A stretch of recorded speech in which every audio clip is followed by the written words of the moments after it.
I have a jar right here. This is the current drinking water in Morgan County, Georgia.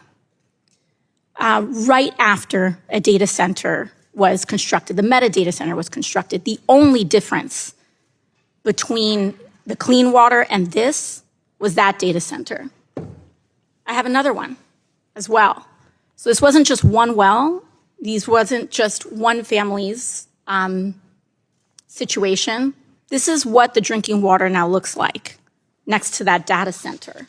And I think both of us can agree that neither one of these things are drinkable. These families now have to ship, in a rural area, have to ship water to their house in order to cook and bathe themselves.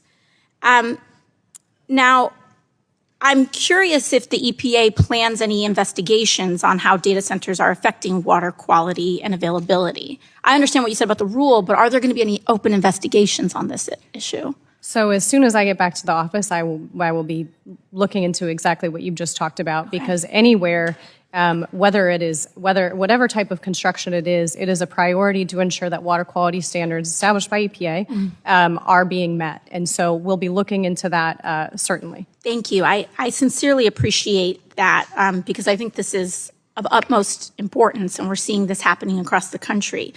I'd also like to ask about the administration's push to build more data centers by fast-tracking construction. Because the administration's been issuing executive orders to fast-track data center construction when we know that water quality is encountering major issues. Are there any mandates for data centers to do water quality testing prior to construction? Of like coming from a public water supply, drinking water supply sampling? Wells, yeah. I'm not aware of anything like that. However, it doesn't mean I'm just not aware of it. It might exist, but I'm not. Yes, of course. I think it's important that, you as an agency official, we have to make sure we're doing these investigations. And then us, on a congressional level, I'd like to note that I think it's of utmost importance that we also launch congressional investigations into this matter as well, so that we can partner with the EPA and ensure that the drinking water for this country continues to be safe and accessible for the American people. So thank you, Administrator. Thank you.